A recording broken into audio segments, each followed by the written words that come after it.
apologies for all this delay. I just want to start with an update on our UN response to humanitarian needs in Lebanon following last week's blast in Beirut. A mobile health clinic run by UNHCR are providing medicines and health services to those most in need. More than 2,000 people are receiving medication for acute chronic conditions. Hundreds more have received first aid and psychosocial support. A dedicated helpline is also being established for timely response requests for assistance. For its part, the UN Children's Fund has facilitated the logistics and distribution of 10,000 tetanus vaccines, 42 emergency kits, and emergency drugs to primary health care centers in need. Some 5,000 female hygiene kits have been provided to impacted women and girls following a UNICEF rapid needs assessment.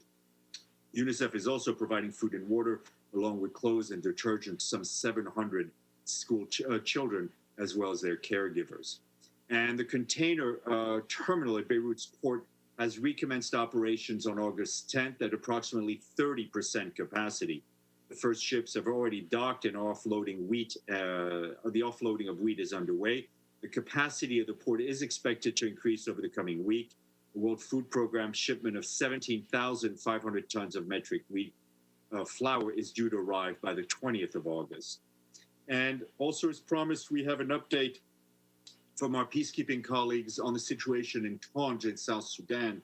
A patrol from the mission arrived in Tanj on Tuesday evening following the clashes over the weekend between South Sudan People's Defense Forces and local youth. Dozens of people were reportedly killed.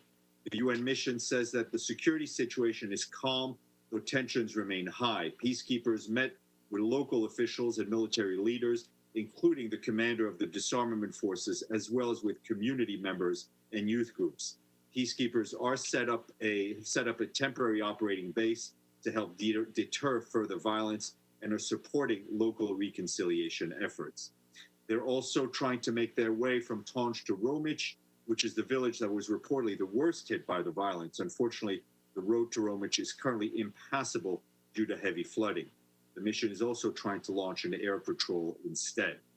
Also on South Sudan, our humanitarian colleagues tell us that the response is underway to help 26,000 people in Bor impacted by flooding along the Nile River. The total number of people who have fled to Bor to escape flooding and conflict is now around 53,000. The UN mission has sent engineering troops, and the World Food Programme has sent supplies to repair damaged levees, while the International Organization for Migration and the UN Refugee Agency have donated more than 10,000 sandbags. Yesterday, OCHA, together with the government, donors, and our partners, visited Bor and Pibor to see the affected areas, to meet with the authorities and people impacted by floods. Food, health, water and sanitation, hygiene, livelihood support and protection, among others, have been identified as the main needs.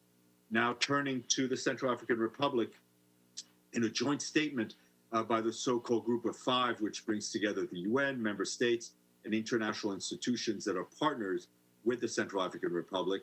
In a statement, they have expressed their concerns at reports of abduction of voter registration, at reports of obstruction of voter registration, as well as threats and assaults to members of National Elections Authority by armed groups who are signatories to the peace agreement. They also noted with concerns the allegations of fraud related to voter registration process and stressed that free, fair, and credible elections can only take place if all citizens have confidence in the integrity and transparency of the process. The G5 is calling on signatories of the peace agreement to publicly reaffirm their support for the election scheduled later this year and to facilitate every step leading to that. In Haiti, as part of the country's COVID-19 response, the Pan-American Health Organization tells us they have trained more than 2,800 community health workers to support the Haitian Ministry of Health. Health workers have also been equipped with personal protective equipment and communication support, such as megaphones. In addition to this, PAHO has met with community leaders, including voodoo priests, Catholic priests, pastors, and traditional birth attendants to help them share accurate information about the virus and treatment centers. The agency says the outreach is crucial to reach isolated communities as well as those who believe in traditional medicine. Innovative measures developed during the country's fight against cholera are also being used to tackle the pandemic. For example, field nurses from Labomoto program, a testing initiative in which nurses on motorcycles traveled to isolated communities to ensure sampling and transportation of suspected cholera cases for labs for testing, have now been deployed to help carry out suspected COVID-19 cases in hard-to-reach areas. And a new report released today by the UN Children's Fund and the World Health Organization shows that 43% of schools around the world lacked access to basic hand washing with soap and water in 2019. According to the report, 818 million children lack basic hand washing facilities at their schools. This puts them at increased risk of COVID-19 and other transmittable diseases. In least developed countries, half the schools lack basic sanitation and water services. The report stresses that the government seeking to control the spread of the virus must balance the needs of implementation of public health measures versus the associated social and economic impacts of lockdown measures. The World Food Programme, in cooperation with Tunisian Ministry of Agriculture and Education, has started the first ever cash transfers in Tunisia, 3 months initiative designed to help more than 530 families whose children are no longer receiving school meals because their schools are closed as a result of the pandemic. And we have 2 new resident coordinators to welcome, the first in Costa Rica and the second in Morocco. Their appointments follows confirmation from the respective governments. Maria del Pilar Baiocchi of Italy will serve as the resident coordinator in Costa Rica, and Sylvia Lopez Ekra of Côte d'Ivoire will now be the new resident coordinator in Morocco. With the current travel restrictions, they will work remotely until they're able to join their respective duty stations. As you know, resident coordinators work to boost the development and coordination among UN agencies and funds and programs, as they're also mobilizing resources to support the government and local partners in the COVID-19 response, activating the UN's full capacity on all fronts. This is fundamental to supporting countries in the decade of action to achieve the Sustainable Development Goals. We're also proud to announce that we remain with full gender parity among our resident coordinators serving in 162 countries and territories. The biographies of the 2 newest team members are online. And sadly, I have to end with some sad news. For those of us who've been here for quite some time, we will remember our dear colleague Therese Gastaut. She sadly passed away last night. A former spokeswoman for the UN in Geneva, she ably served the UN for 37 years and had held positions in the Department of Public Information in New York, Geneva, and Brussels. Therese had the UN in her blood and in her heart, and I often benefited from her advice and guidance. We will all miss her terribly. Tomorrow, we will be joined by Rima Baza, spokeswoman for the President of the General Assembly, and hopefully David Beasley, but that is not yet guaranteed. I think you may have some questions for me. If I can get my computer to work, and if I can get my glasses to work, we will go to our chat. Iftikhar and then Edie. Thank you, Steph. Can you hear me? Sorry. Go ahead, Iftikhar. Any reaction to President Trump's announcement in Washington about the establishment of diplomatic relations between Israel and UAE? Yes. We have, I'm sorry, I'm having a lot of computer problems today. With my apologies. Yes, of course, we've just seen, in fact, the joint statement by the United States, Israel, and the United Arab Emirates. The Secretary General welcomes any initiative that can promote peace and security in the Middle East region.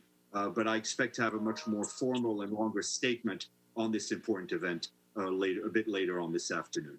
A follow-up, was the Secretary General kept informed of this development? I don't have any information to share with you on that. Thank you very much. Edie. Thank you very much, Steph. First, I would also like to pay tribute to Therese Gastaut, who was a terrific communicator, not only in Geneva, but for many of the major UN conferences, and here in New York as the UN's Director of Strategic Communications. As Steph said, she loved the UN and what it stands for, and she spent nearly 4 decades promoting and trying to achieve its goals. Rest in peace, my friend.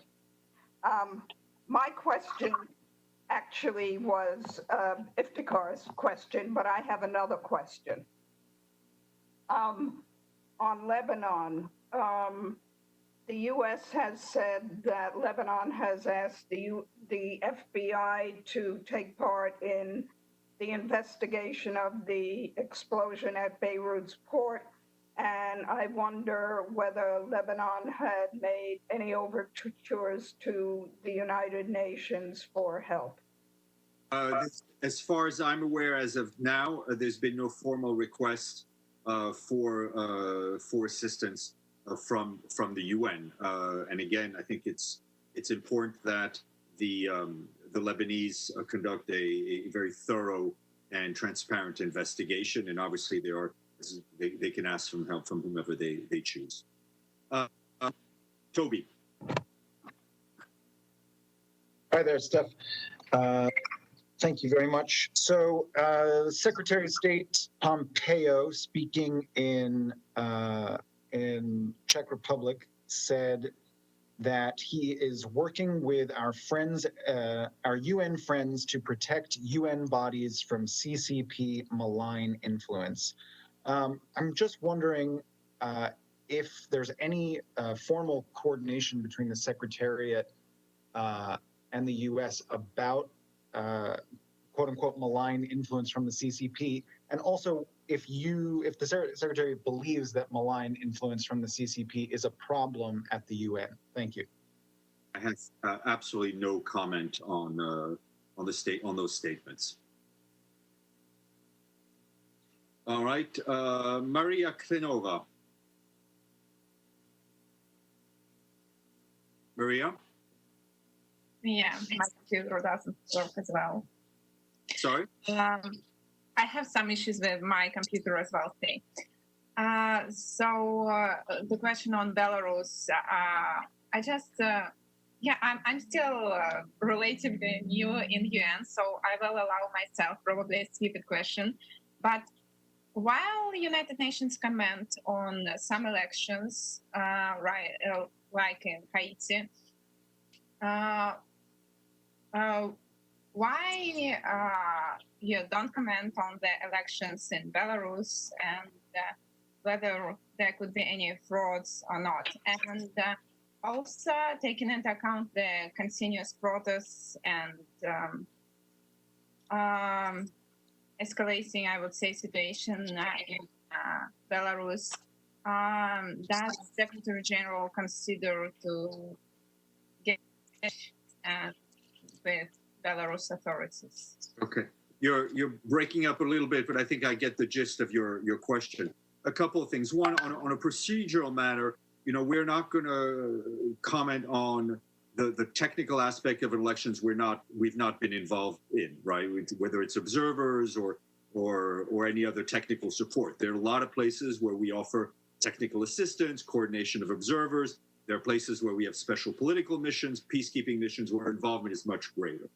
That being said, I think the Secretary General has expressed his concern about the crackdown.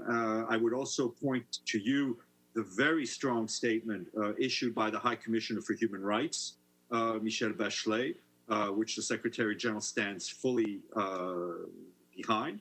It is important that people be allowed to demonstrate peacefully, to express themselves peacefully.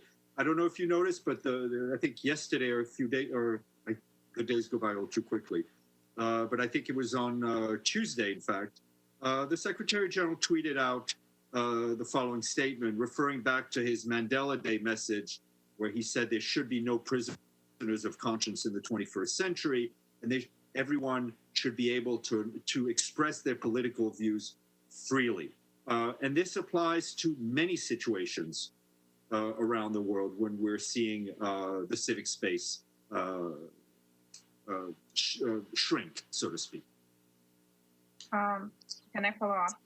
You may. Yeah, I saw the statements, and of course they're quite strong, and I totally agree. But my question was about delivering this statement directly, not through Twitter or other. Right. I don't have anything to share with you at this point on political contacts between us and the authorities in Belarus. Gloria. Lebanon, which is not the UN, has been under torturous attack by protesters, signs on their windows, bottles thrown at the consul general. What about the UN mission? Has there been a problem there? No, I'm not aware of any violence against the UN mission. And again, whether it's in Beirut or Minsk or anywhere else, people should be allowed to demonstrate freely to express their feelings and their anger. And it's very clear that the Lebanese people are angry. Yes, but against the UN officials, it's unfair. I'm not aware of any demonstrations against any UN officials in Beirut. Thank you. Okay. Thank you all. We shall see each other tomorrow. And as I mentioned, I expect two things this afternoon. One is a statement on UAE and Israel. And a second, we hope to have a note to correspondence with some more detailed background on the situation involving the tanker off the coast of Yemen. Okay, take care.